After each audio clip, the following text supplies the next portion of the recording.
सामाजिक न्याय समिति की रिपोर्ट का मुद्दा काफ़ी समय से चर्चा में बना हुआ है। आज हम मौजूद हैं अंतर्राष्ट्रीय बौद्ध संस्थान में, जहां पर इसी सामाजिक न्याय समिति की रिपोर्ट को चर्चा में लाने के लिए एक बैठक का आयोजन किया गया है। हमारे साथ यहां बीजेपी के कई लोग मौजूद हैं। आइए उनसे बात करते हैं और जानते हैं कि क्या कुछ होने वाला है इस बैठक में, किस विषय पर चर्चा होने वाली है। आइए बात करते हैं। सबसे पहले मैं आपका परिचय जानना चाहूँगी। मैं Sarjit Singh Khandsal, ex joint chief marketing officer government of UP and now Azad party का राष्ट्रीय अध्यक्ष हूँ और अति पिछड़ा राष्ट्रीय परिषद का संयोजक हूँ। आज ये जो बैठक का आयोजन किया गया है, क्या लगता है किस विषय पे चर्चा होने वाली है या क्या कुछ बदलाव किए जाने हैं जो रिपोर्ट के द्वारा आज आप लोग बताएंगे? मैडम, ये आरक्षण में बंटवारे का मुद्दा जल्द कैबिनेट में, इसका मतलब ये है कि ये 2018 में पार्लियामेंट चुनाव के पहले ये कैबिनेट में जा रहा था, लेकिन कतिपय लोगों के दबाव की वजह से ये मुद्दा कैबिनेट में नहीं जा सका। और अभी भी हम लोग इसके लिए लगातार मुख्यमंत्री जी से भी संपर्क किए हैं। माननीय स्वतंत्र देव सिंह जी आज आपके सामने यहाँ भी थोड़ी देर में आने वाले हैं।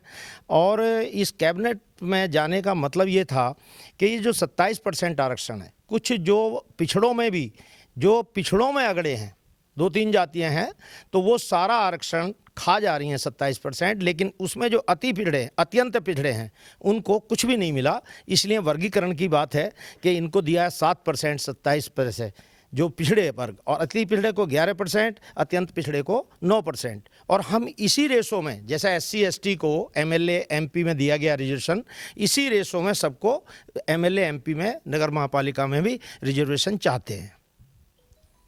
तो बीते समय में हम देख रहे हैं कि काफ़ी जो विपक्षी दल हैं वो लगातार इस मुद्दे को लेकर सरकार पर निशाना साधते आ रहे हैं। तो क्या लगता है आज इस चर्चा के बाद क्या कुछ बदलाव देखने को मिलेगा? मुझे लगता है कि जो माननीय स्वतंत्र देव सिंह जी, जो हमारे प्रदेश के प्रमुख हैं भारतीय जनता पार्टी के, उन्होंने इसको पूरी गंभीरता से लिया है। मैंने माननीय मुख्यमंत्री जी को भी अपनी पत्रावली भेजी है और 2-2 बार भेजी है, और उन्होंने भी इस मुद्दे को चर्चा में लाने के लिए ही ये समिति का आयोजन आज किया गया है। ये जो हमारी बैठक हो रही है, इसमें सीधा संवाद उन लोगों से होगा जो लोग बाहर से आए हुए हैं। डिफरेंट जातियों के लोग हैं यहाँ, किसी एक जाति के नहीं। ये सभी वर्गों के लोग यहाँ पे इंटरेक्शन के लिए आए हुए हैं। सीधे तरीके से स्वतंत्र देव जी से वार्ता करेंगे। अच्छा, क्या लगता है कि आने वाले चुनाव में इसका क्या असर पड़ने वाला है? देखिए, आने वाले चुनाव में इसका बहुत बड़ा असर पड़ेगा और काफ़ी से काफ़ी लोग मिल कर के चलेंगे, और जो हमारा न्याय है, जो हमारे साथ है, वो हमारे साथ न्याय होनी चाहिए और हमारे लोगों को हर चीज़ में बढ़ चढ़ कर के हिस्सा मिलना चाहिए। वो चाहे चुनावी सिस्टम हो, और चाहे नौकरी हो, चाहे शासन से हो, चाहे प्रशासन से हो, हमारे लोगों को और हमारे समाज के लोगों को, और कोई भी हो, किसी भी प्रकार का कोई भी व्यक्ति हो, किसी भी बिरादरी का हो, उसको हर माध्यम से हिस्सा मिलना चाहिए, क्योंकि हम लोग सामाजिक न्याय के लिए लड़ रहे हैं। और जो ये भाई साहब ने बताया है कि ये कैबिनेट में 2018 में दिया गया था, तो माननीय स्वतंत्र देव सिंह जी से पूरी चर्चा हो चुकी है इस पे। इसमें हमारे यहाँ कई जगह से, आगरा से लोग हमारे पास साथ आए हुए हैं। हमारी बहन जी क्या नाम लोग काशी से आई हुई हैं, बनारस से। हमारे भाई साहब कानपुर से आए हुए हैं, सीतापुर से संजय वर्मा जी भी आए हैं, लखीमपुर से हमारे साथी आए हुए हैं। और मैं इसके लिए तहे दिल से स्वागत करता हूं माननीय स्वतंत्र देव सिंह जी का और अपनी कमेटी का, और हमारे साथ में बड़े बुजुर्ग हैं उनका स्वागत करता हूं। और मैं भारतीय अटल सेना राष्ट्रवादी का संगठन महामंत्री उत्तर प्रदेश से हूं, और मैं इस बिल को लागू करवाने के लिए पूरे सहयोग के साथ हूं और पूरे अपने संगठन के साथ मजबूती से खड़ा रहूँगा, और ये बिल लागू होना चाहिए।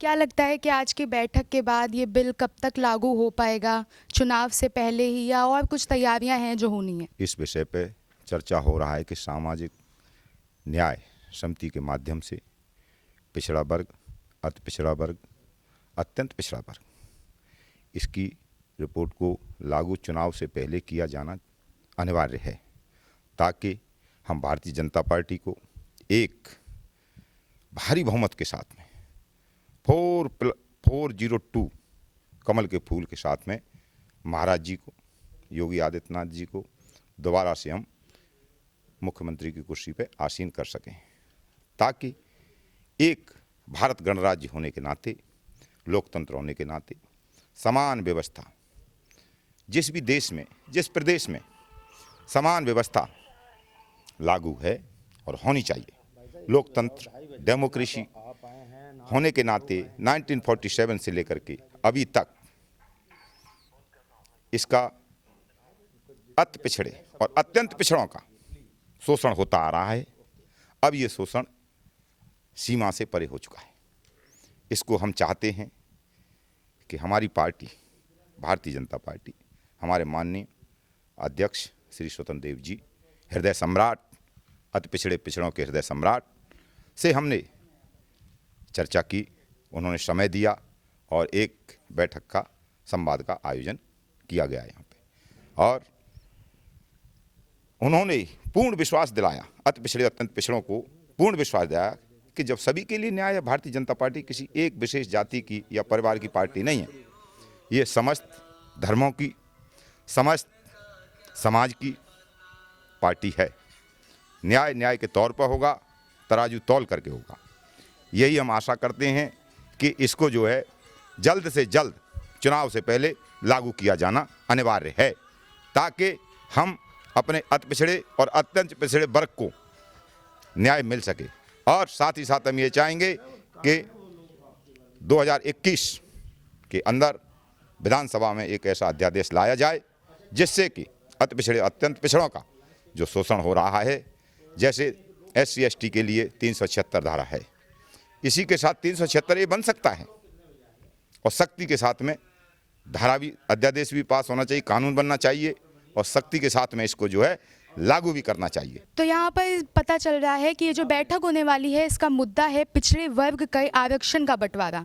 तो ये भी बताया जा रहा है यहाँ पर कि ये जो सामाजिक न्याय समिति की रिपोर्ट है, वो चुनाव से पहले जल्द से जल्द लागू करने का भी फैसला लिया जाएगा। कैमरा पर्सन संतोष के साथ मैं आकांक्षा मिश्रा, माय भारत न्यूज़, लखनऊ।